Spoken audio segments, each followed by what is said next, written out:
bivalent vaccine. The companies announced that on Monday. Fox News reporting House Minority Leader Kevin McCarthy said the military's vaccine mandate will be lifted or the National Defense Bill will not move forward, he said. We're working through what is the National Defense Authorization Act.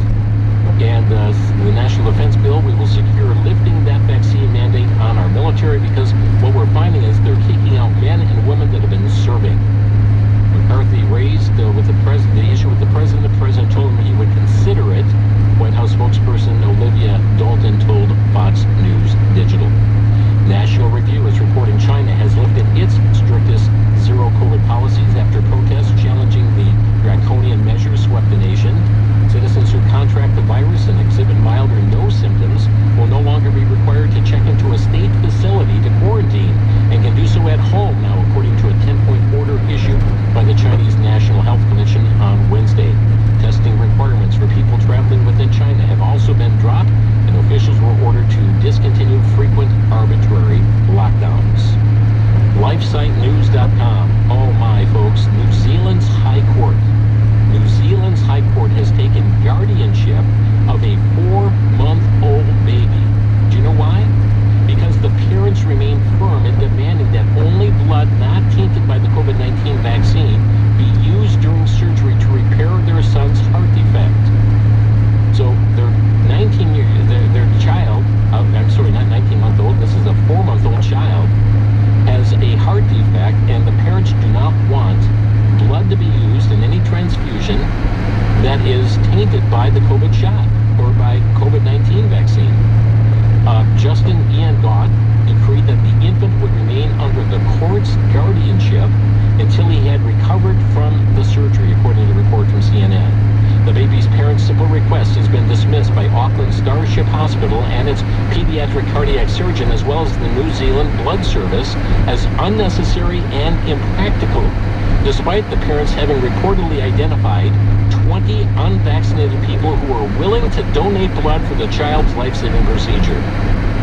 They said, "We don't want blood that's tainted by vaccination," the infant boy's father said. "We're fine with anything else these doctors want to do."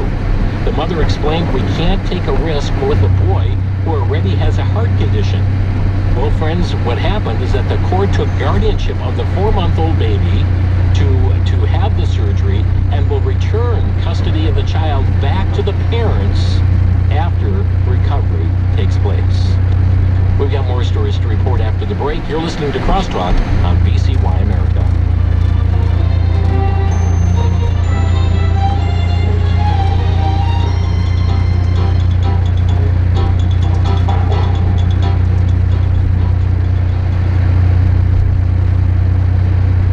The sounds of traditional Christmas carols are missing this time of year. The secularization in our society does not want to recognize those carols which point to the Christ of Christmas. VCY America is making available Sounds of Christmas, Volumes 3, 5, and 6. The various selection of Sounds of Christmas features the music of the season as played by Vic Eliason on the digital piano, Hammond organ, and Allen organ. Songs like Go Tell It on the Mountain, Oh Little Town of Bethlehem, and Joy to the World. These instrumental CDs are perfect for playing at your home, office, or car throughout the season. Each volume of Sounds of Christmas is available for a donation of $6 each, or all three for a donation of $15 to VCY America. Call 1-800-729-9829 and have a Merry Christmas.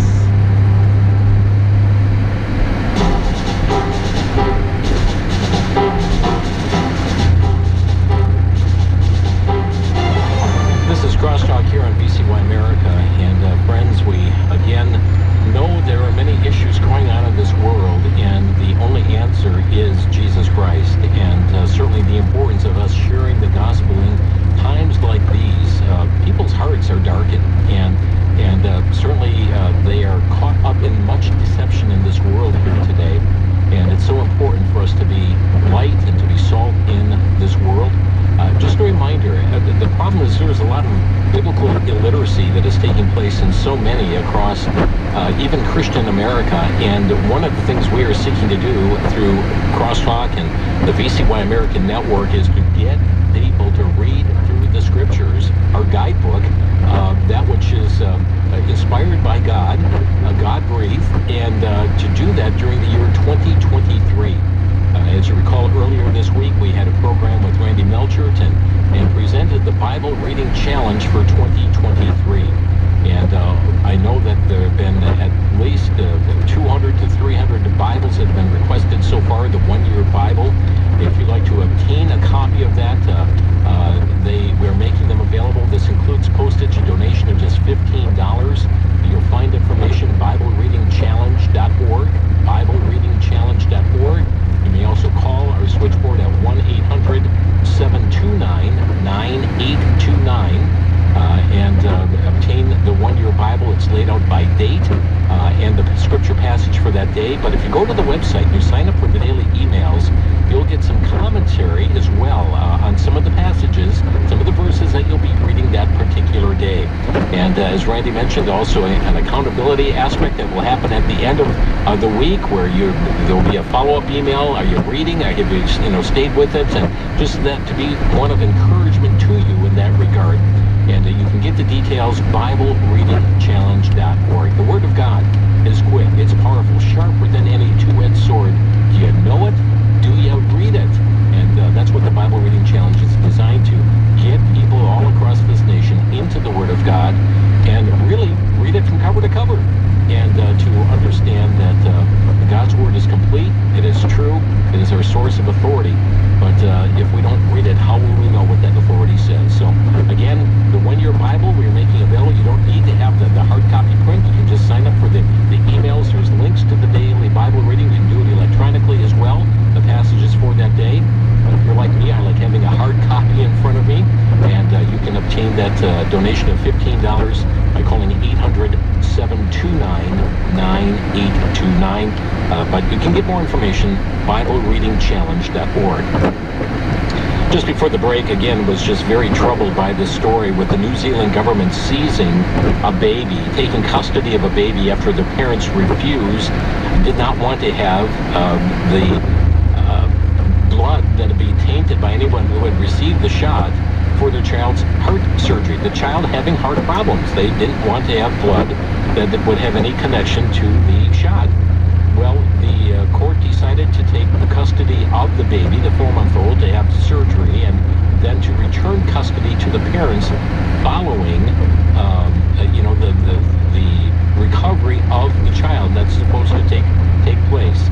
This is despite the fact that they had a number of people lined up willing to donate blood so that it would not have to be tainted by the shot. So very troubling there. LifeNews.com, the headline should just caught my attention. German euthanasia clinics require COVID vaccine before people can be killed.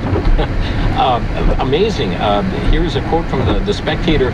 As European countries battle to limit the spread of the virus, the German Euthanasia Association has issued a new directive declaring it will now only help those who have been vaccinated or recovered from the disease.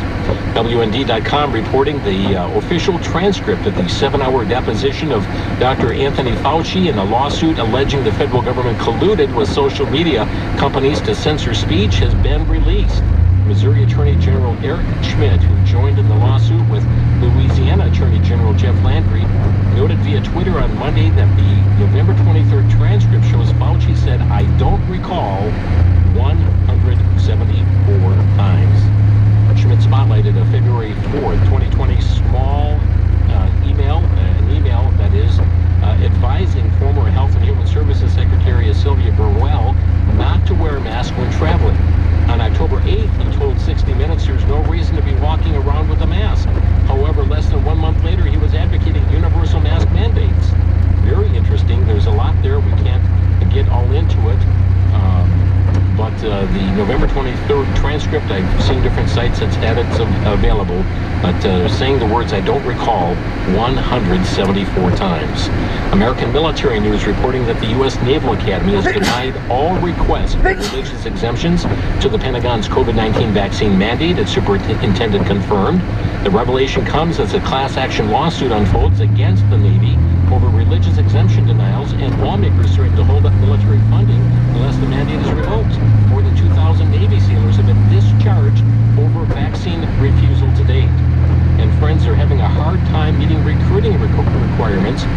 nation's military. LifeNews.com, another topic here. In a new interview, pro-abortion Democrat Raphael Warnock claims that killing babies and abortions is somehow a Christian concept, even though it clearly results in the destruction of babies created in God's image. In an interview with MSNBC host Joy Reid on Monday, Warnock, who had voted for abortions up to birth, tried to justify killing babies by saying it's okay from his standpoint because he is a pastor. He said, I get a lot of pushback from people who seem to think that they own the interpretation of the gospel. I've been studying the scripture my whole life. I'm committed to the faith, and as a pastor, I have a profound reverence for life. And as a pastor and a person of faith, I have a deep respect for choice. If we care about life, black women are dying 3 to 4 times the rate of white women in childbirth as a result of childbirth, he said. And so if you care about life, we ought to find a way and address the obvious bias in our healthcare system. It's what Jesus would do, Reid said. I think that's exactly what Jesus would do. Warnock agreed. From LifeNews.com also, Joe Biden met with state legislators Tuesday to encourage them to pass more state laws promoting abortion up to birth. The White House played host to roughly 50 Democrat state lawmakers from 31 states as state legislatures across the country prepare for the new legislative sessions in January.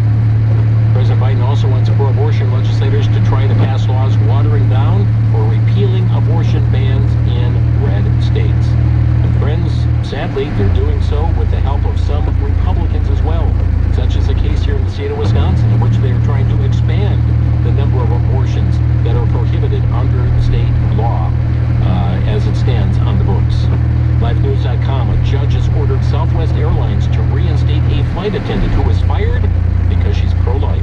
Flight attendant Charlene Carter of Aurora, Colorado, worked as a flight attendant at Southwest for nearly 21 years. In 2017, she was fired after sharing her pro-life beliefs on Facebook and speaking out against the Transportation Workers Union of America, Local 556, spending members' dues on pro-abortion activities. She was opposed to that, folks. Well, in July, a federal district court in Dallas awarded her $5.1 million, but she pressed on with her legal battle because of her love for her job and the customers that she serves and hoped to get her job back. A judge now ruled that that will happen. It's going to lower her the amount of damages. They said the judge said that was excessive, exceeded certain caps, but the judge ruled in favor of her returning to work. Bags fly free, the judge said, with Southwest, but free speech didn't fly at all with Southwest. In this case, that was District Judge Brantley Starr in the ruling on Tuesday.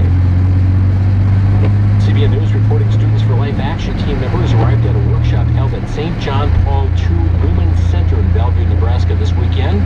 Last weekend, that is, when they found a note posted on the front door, quote, if our right to abortion in Bellevue is taken away due to the attempt to pass an abortion ban and it gets passed, we will shoot up your Newman Center with our new AR-14 rifles, it read.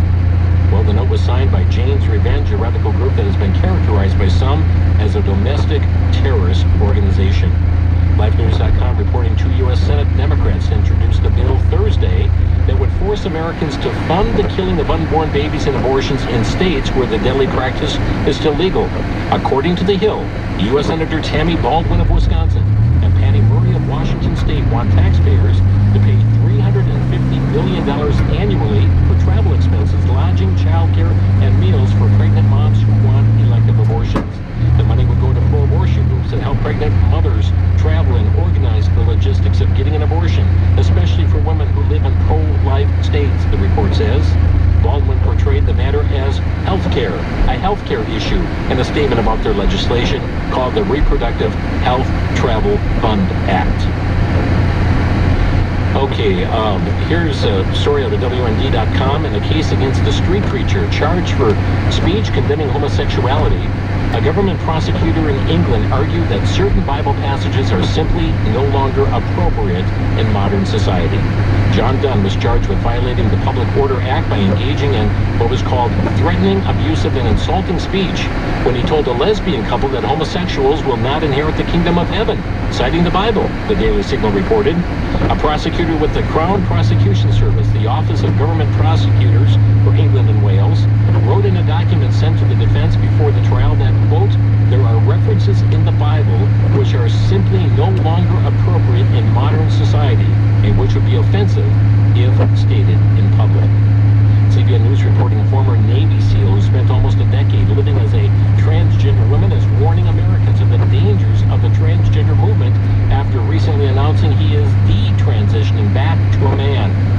Beck served in the Navy SEALs for 20 years on special operations teams. Also served on the famed SEAL Team 6. Through 13 deployments, he received over 50 awards and medals for his service, including the Bronze Star with Valor and the Purple Heart.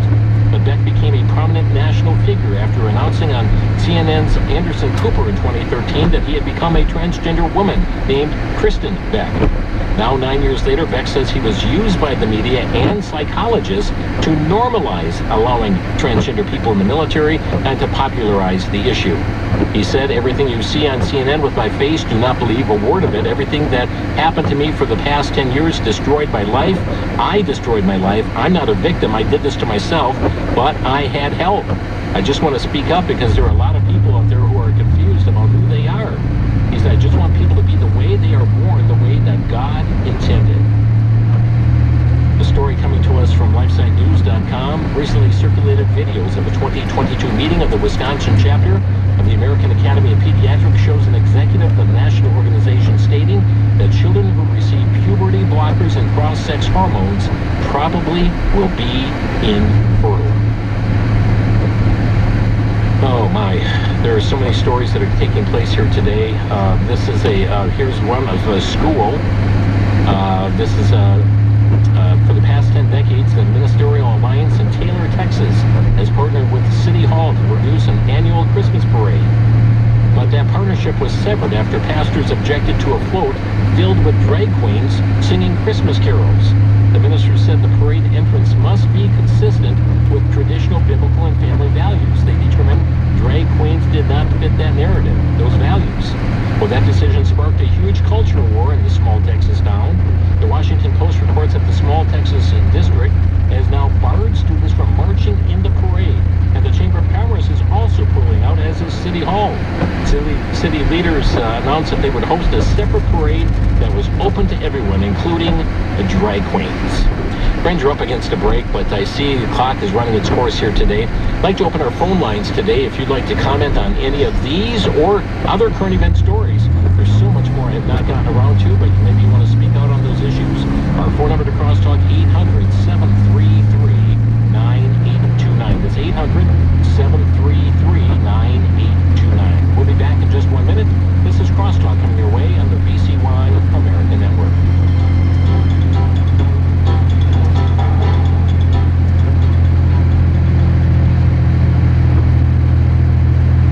Report. I'm Brandon House. Our website is worldviewreport.com. Have you noticed all of the events that are converging at the same time right now? What is the statistical probability that all of these things would be happening right now at the same time? I believe it's a convergence of end-time events. The making of a one-world economy, the mark of the beast technology, the desire for a world government, a world religion, the Jews returning to Israel in record numbers, the talk of a third temple, 5 red heifers now in Israel looking for a perfect red heifer to sacrifice to begin the purification process. Israel discovering massive amounts of natural gas and maybe gold. Israel surrounded by her enemies. Right there in Syria, you have Iran, Turkey, and Russia on her border. Then you have the Jews that are being prepared to be deceived, looking for a Messiah. We have the rise of anti-Semitism, the talk of global famine and plague. All of this tells us the stage is being set for end-time events. Are you ready?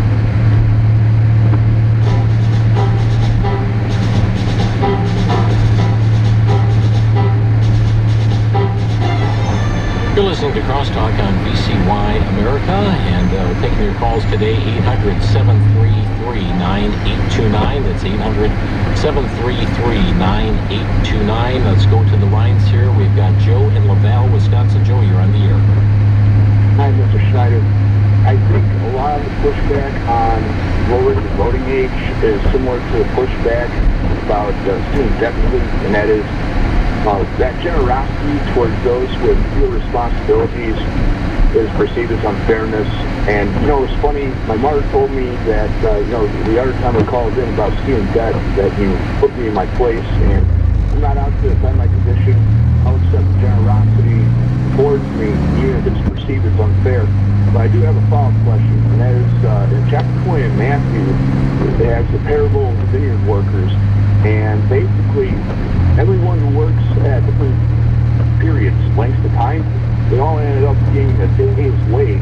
So I was just wondering, am I overgeneralizing that parable to just be more than just, well, if you're saved at the last minute, but you're still saved? And if I overgeneralize that to generosity in other domains, like let's say for some reason someone pays me 5 times someone else for doing the same work, would that be overgeneralizing, or just feel free to put me in my place again, as Martin might say. I just want to learn and, hear out your perspective on this. Thank you, Joe. And I'm not able to go through all the details of the parable itself, but let me just say this. So if you have a private businessman who is going to pay his workers as he wills, so he promised to pay, what was a penny? I gave the day's wages, and he paid the last at the first. It's a private businessman that was doing that, but that was not the government sanction in that regard, or forcing other people to fund those wages. He was doing that out of his own generosity. But it does come into a difference here where you're forcing me to pay for your student loan debt. Oh, okay. Thank you for your explanation. Thank you for the call. Michael in Dousman, Wisconsin, you're on the air. Sorry, I didn't hear you. I wanted to call about the Twitter files. I've been paying a lot of attention to the media on the internet, and it's really disgusting to see that is not being portrayed on the local news channels at all. I come home from work and I ask my wife, have you heard about what Elon Musk is doing? She is oblivious to it, and it's this kind of it's like this kind of a lie that we are put under in this country that's keeping the wrong people in power, because we're literally being fed some nonsense so that their agenda can be. You follow what I'm saying? Yeah, I mean, it's keeping information from the people, and that's really what they were doing is burying stories, or not allowing certain tweets to go out on certain things, and putting guards in place to make sure that the American public was not getting the information. And now Musk, of course, is exposing that information, and it should be disconcerting to us, and that big tech is very much working against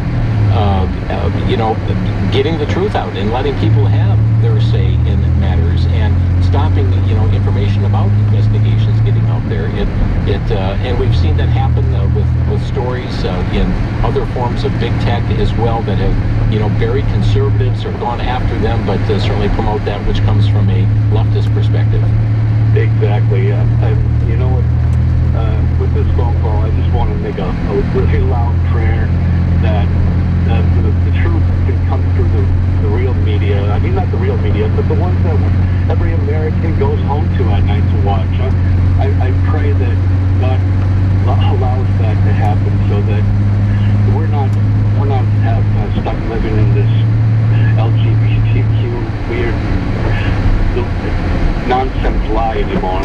I want a God-fearing country, not what this is. Yeah, Thank you, Tim. Thank you for the call. As the prophet Hosea, I remember, wrote, "My people are destroyed for lack of knowledge." Let's go to, is it Soslin? Hello. Hi. So I would like. You're on the air. Okay, sweet. I would like to discuss how it was the biggest reason that the Biden administration did of leaving Paul Whelan in Russia, who is a Marine and as a military veteran serving the United States Air Force. My heart goes out to his family, and I just am absolutely disgusted. You bring a person you traded for a Russian terrorist, and you brought back a person that hates America, and that states like kneels for the national anthem and stuff. It's absolute atrocity for this country. And my family goes out, our heart goes out to the family of Paul Whelan. I mean, it's like, where are the moral values in America? Where's the time where we stand up for the national anthem, and we bring back our men and women that are trapped behind the enemy line? What happened to them?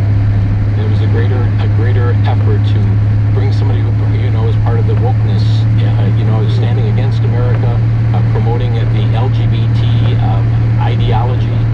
That was more important to the Biden administration, and they literally said so because of her being a role model.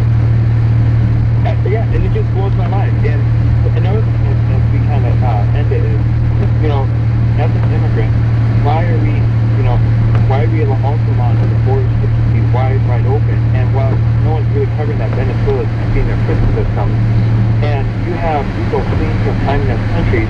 are being turned around because they have to go through a extensive process. And it's like, everything's part of my language, but it's just rear-ended.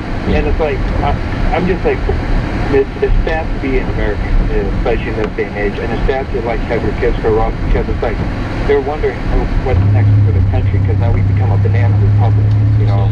Very sad. Thank you for the call. We've got Monty in Iowa. Monty, you're on the air. Yes, I'm just talking about the same-sex marriage bill. It looks to me like this would be an excellent opportunity for the state to apply nullification because the federal government has absolutely zero authority over marriage. Yeah. And that's when we talked with Matt Staver yesterday from Liberty Counsel, he was virtually making that same point that this just really opens the door for this to go right back to the Supreme Court to vacate that Obergefell decision. That there is no federal language giving the federal government jurisdiction on the topic of marriage. You're correct. There is not a one. Thank you for the call here today. And so apologize to other callers on hold. We have run out of time on the broadcast, but we thank you for joining us here on our news roundup today here on Crosstalk. Indeed, much that's taking place across this land. I trust it burdens your heart to be praying for this nation. For some of you, maybe it's standing up and running for school board and for offices, but certainly it should behoove us to advance the gospel, to share the good news of the gospel to a world in need. The Lord's Day is coming. I trust you'll be in a Bible-believing, Bible-teaching local church. Thanks for listening. You've been listening to Crosstalk via satellite and the internet from VCY America. Views expressed may or may not be those of this station. For a CD of today's program, send a donation of $6 or more to VCY Tape Ministry, 3434 West Kilbourne Avenue, Milwaukee, Wisconsin, 53208, or download by RSS or podcast.